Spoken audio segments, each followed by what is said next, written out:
Right now, a high-level internal directive regarding federal restructuring has surfaced. 34 ministerial portfolios are under review. Your local representation and federal services could be overhauled in a matter of days. This is not a drill, but wait, why is this being called a friendly assassination? And which one cabinet member was intentionally left untouched? Welcome to Canada Pulse. We deliver urgent, fact-verified updates on federal policy, the Canadian economy, housing affordability, inflation, public affairs, and national issues with practical, compliance-safe explanations drawn directly from official government sources. If you're a taxpayer, a federal employee, or a resident reliant on regional government services, what I'm about to reveal could directly affect your access to federal programs and local representation within the next fiscal quarter. Subscribe right now and turn on notifications so you never miss the next development. Thousands of Canadians are already watching. Don't be the last to know. This video is for informational purposes only and should not be considered financial, legal, or policy advice. Always verify directly with official Canadian government sources at canada.ca. By the end of this video, you'll understand exactly what this Federal Reform Manifesto means for the future of the Cabinet. And I'll show you a specific outcome regarding the centralization of power that almost no one is talking about yet. The policy context is rooted in the ongoing debate over government efficiency and service delivery, but it escalated dramatically in the first quarter of 2026.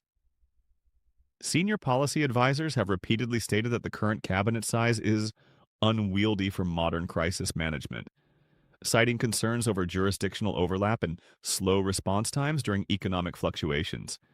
This rhetoric was followed by concrete action. A formal Treasury Board review on ministerial mandates took effect on April 15th. This review began the process of evaluating every federal department's performance and necessity. The Treasury Board of Canada Secretariat leads the federal response on departmental streamlining, while the Privy Council Office coordinates the overall transition of ministerial responsibilities. Provinces, especially Ontario and Quebec as the hubs for the majority of federal public service workers, play a critical role in how these changes will be absorbed. The Canadian response combines ongoing legal challenges under the Public Service Employment Act, new fiscal support measures for displaced administrative staff, market diversification efforts for affected regions, and stronger promotion of digital-first service delivery in domestic projects. These developments affect the public service landscape nationally, with the heaviest impacts in the National Capital Region, Nova Scotia, and British Columbia. Comment right now, which province do you live in? Are you already seeing delays in federal services in your area? Let's compare notes in the comments. Here's the detailed breakdown of what just happened, according to official records. First, the mandatory mandate audit. On April 20th, a confidential directive was issued to all deputy ministers to justify the current scale of their political staff. This was the first mechanical step in the manifesto logic. According to the Treasury Board's latest bulletin, the goal is a 15% reduction in redundant advisory roles. This means if you're a public sector worker or a vendor for the federal government, you could face contract freezes as soon as next month. Now, here's where it gets really serious. Second, the Cabinet Consolidation Clause.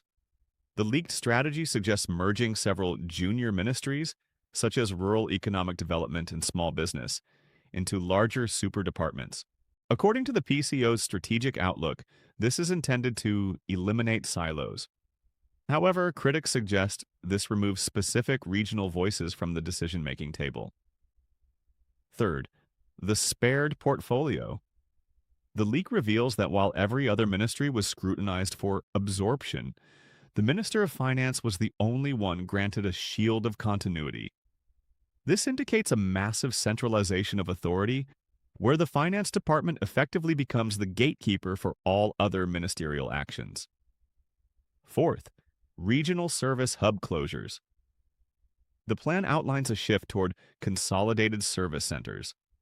According to Infrastructure Canada, this could lead to the physical closure of smaller federal buildings in secondary cities.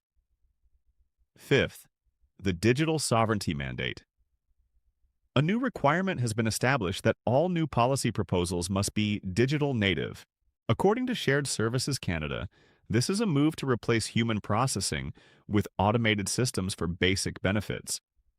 If this potential shift in how your government functions is concerning to you, especially regarding the loss of local service offices, hit the like button. Let's show the algorithm how many Canadians are paying attention to this crisis of representation. But the story doesn't end there. What happened next shocked everyone.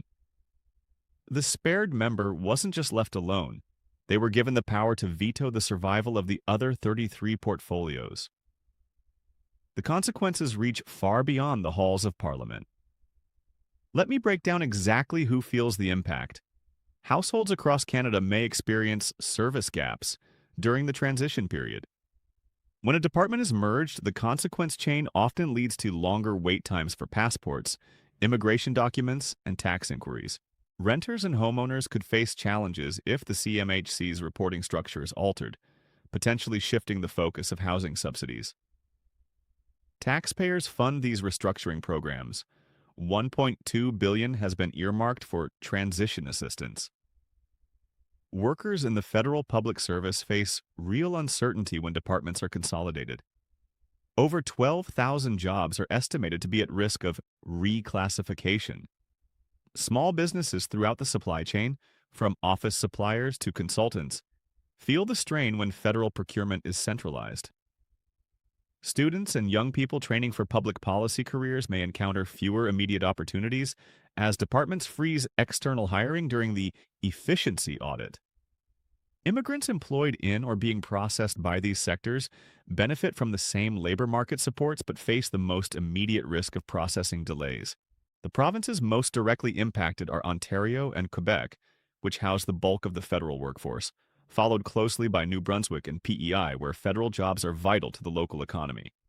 For example, and for illustrative purposes only, a family in rural New Brunswick planning an international trip might receive noticeably longer wait times for a passport if their local processing office is streamlined.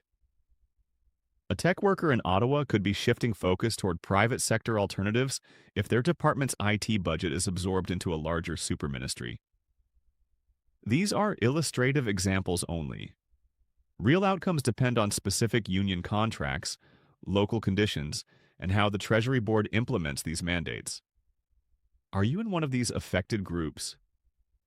Comment below with your situation. This community is watching. Your experience matters. There are several critical mistakes to avoid while following this story. Do not assume this is a partisan purge. This dispute has historical context dating back to the 1995 program review, where similar streamlining occurred.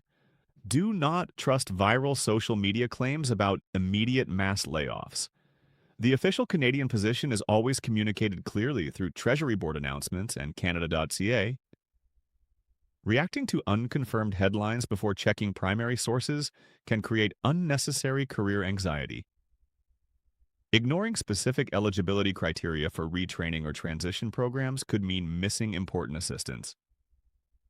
The safest approach is always to rely on official government websites for accurate, up-to-date facts. Here's exactly what you need to do right now to protect yourself. Step 1. Go directly to Canada.ca and search for Treasury Board mandate reviews to read the latest official statements on departmental changes. Step 2. Check your provincial government website for region-specific supports for workers in the public sector. Step 3.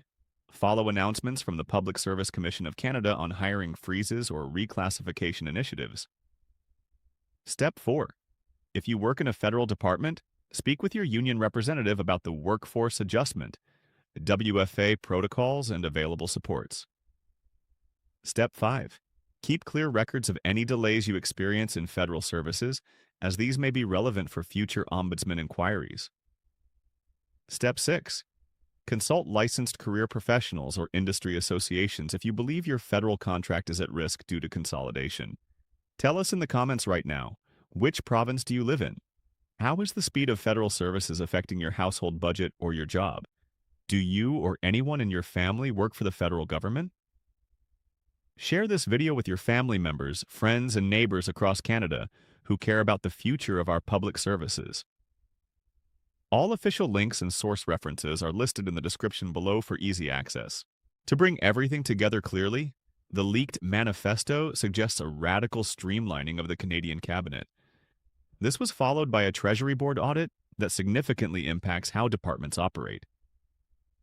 Canada's public service is responding with formal labor challenges and transition packages. These actions are designed to protect workers and maintain service continuity while aiming for long-term fiscal resilience. The federal public service has been a vital part of Canada's economy for generations, providing stable jobs and helping meet the country's diverse regional needs. Remember at the beginning when I said one cabinet member was spared?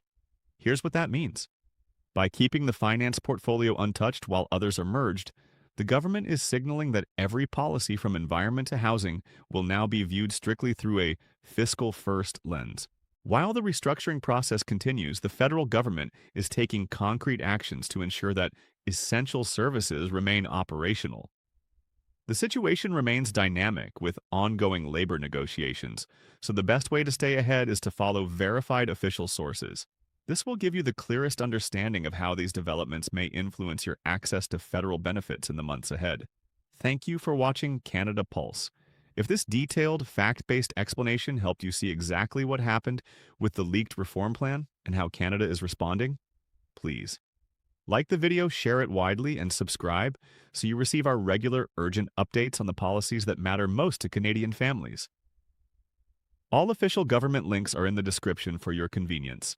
And one more thing, in the next 48 hours, a new report on Canada's internal trade barriers is expected to be released.